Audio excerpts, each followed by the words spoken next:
Napakaangas nga ng malaalamat na kwento ng Miracle Balls sa kanilang successful Philippine Cup journey. Ito nga ay matapos silang talunin ang powerhouse team na San Miguel Beermen sa isang nakakagulat na championship games. Tinapos nga nila ang 14 years nitong tagtuyot sa kampeonato simula pa noong 2010 matapos nilang bilhin ang prangkisa ng defunct Santa Lucia Realtors. Pero technically, 56 years ng tigang sa championship trophy ang Meralco kung isasama pa ang opisyal na pagpasok ng Meralco franchise sa Professional Basketball League ng Manila Industrial and Commercial Athletic Association o MICAA noong 1968 gamit ang pangalan na Meralco Ready Kilowatts. Nadisband ang Meralco Ready Kilowatts noong 1972 matapos magdeklara ng martial law ang noong diktador na si Ferdinand Marcos Sr.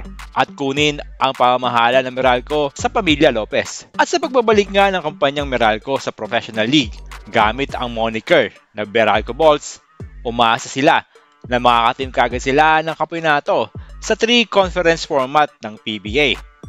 Pero ang hindi nila alam, mahabang paglalakbay pa pala ang kanilang tatahakin upang makuha ang kanilang kauna-unahang kampeonato.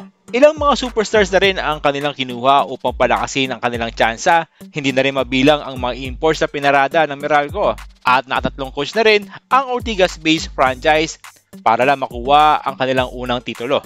Ilang beses na din silang nakapasok sa finals pero palagi silang sisilat ng kanilang kryptonite na Ginebra San Miguel. Pero nito nga katatapos lamang na Philippine Cup, tinapos na din nila ang kamalasan ng talunin nila ang may tuturing na powerhouse team sa PBA ngayong season. Biruin mo ang lineup ng Beermen, pwede na silang tawagin na Gilas Pilipinas dahil sa lakas ito on paper. Kaya nga mga fans ay nagtatanong, paano tinalo ng underrated team na Meralco Balls ang napakalakas na San Miguel Beermen?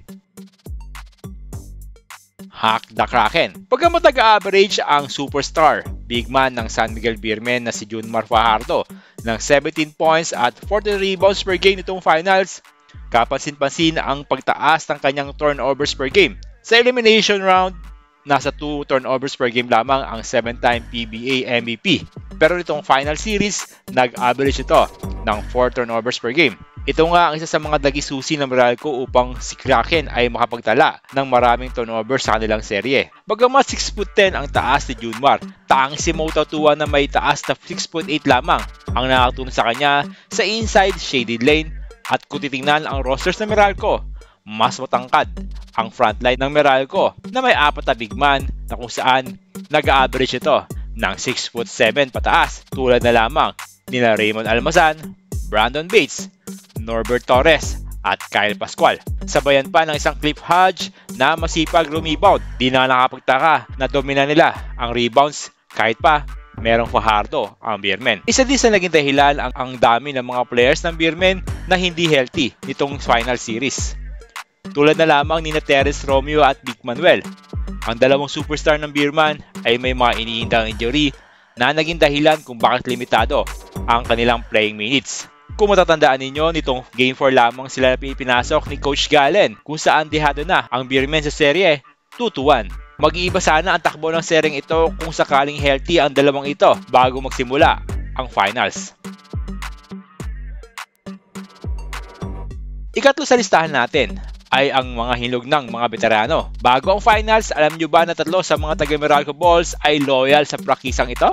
Sina Cliff Hodge, Anjo Karam at Chris Newsome ang 3 players na na-drop ng Meralco simula pa noong 2012. Si Hodge noong 2012, si Karam noong 2013, habang si Newsome naman noong 2015. Naalala ko tuloy sina Steph Curry, Klay Thompson at Raymond Green ng Golden State Warriors na umusbong mula sa pagiging rookie hanggang sa maging superstar trio ng NBA. Bukod pa dyan ang championship experience ni Raymond Almazan at minsan ding naging parte ng Hughes San Mig Star Hotshots Grand Slam title na si Alain Maliksi. Ang Phil-Am veteran na si Chris Banchero ay sa wakas nakahanap na din ng kanyang tahanan mula sa defunct Alaska, Phoenix at Magnolia Hotshots. Pero sa Meralco lamang siya nakakita ng kanyang totoong pamilya. Pinagkatiwalaan ni Coach Luigi Trillo sa opensa, pati na rin ang kanyang playmaking ability ay lalong nahasa. Isa din sa naging factor ay ang pagtanggap ni Chris Newsome sa leadership role ng koponan. Nagbigay ng malaking kumpiyansa kay Chris Newsome ang kanyang Gilas Pilipinas stint. Biruin mo ba naman, mula sa Southeast Asian Games o SEA Games hanggang sa Asian Games, lahat yon nakakuha siya ng gintong medalya. Kaya ang dati kontento na sa pagiging role players ay natuto na rin pasanin ang kanyang koponan sa opensa. Patunay nga dito ang kanyang career high na 40 points noong Game 4. Sa number 2, hindi ko alam kung sasang-ayon kayo, no? Pero isa sa mga nakikita kong factor ay ang kanilang rookie big man na si Brandon Bates. Bago pumasok sa Meralco si Bates, isa ang big man sa mga nagiging problema ng Bolts. Wala silang mahanap na pwedeng ipatapat sa mga big man ng ibang koponan, tulad na lamang ni Junmar at Stan Hardinger. Sinubukan nilang kunin ang serbisyo ni Raymond Almasan, pero hindi ito sapat upang pigilan ang pagdomina ng dalawang halimaw na to. Pero sa pagpasok ni Bates sa Meralco, ito na ang nagpabago sa takbo ng koponan. Mas tubigas ang kanilang frontline. Nagkaroon ng matibay na depensa ang Meralco, kung saan ang batang si Bates ay nag-a-average ng 2 blocks per game. Hindi na tayo magtataka kung si Brandon Bates ang hiranging Defensive Player of the Year ngayong season. Naintindihan ni Bates ang kanyang role sa team, kung saan ang tanging gagawin niya lamang ay depensahan si Fajardo. Kaya ang 27 anyos na ito ay nakakatakot kapag natuto rin sa opensa.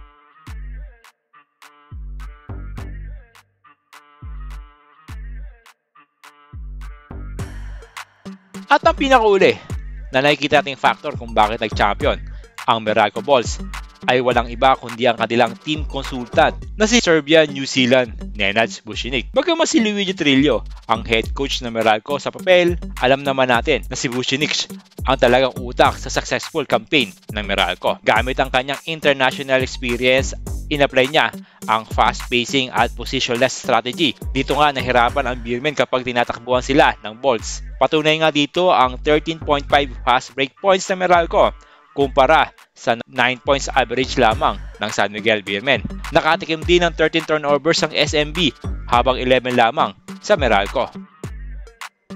Na-convert nga ng Meralco ang mga turnovers ng San Miguel Beermen sa 15.33 points. Nakakalungkot lang talaga na hindi pwedeng gawin head coach ni Nenad Vucinic dahil na rin sa Article 40 ng ating konstitusyon kung saan ipinagbabawal ang mag-hire ng foreign coach. Maliban na lamang kung wala ng Pilipinong gustong mag-basketball coach, pero napaka-imposible nito. Kaya nga sana ay mabago ang lumang konstitusyon at i-align ito sa globalization. Kayo ba mga kabola, ano sa tingin ninyo ang dahilan kung bakit natalo ng Meralco Bolts ang San Miguel Beermen? Comment na sa comment section at pag-usapan natin to. Tara, pag-usapan natin yan. Mag-comment na rin kayo sa comment section at huwag nyo na rin kalimutang mag-subscribe sa ating channel para lagi kayong updated sa mga basketball news.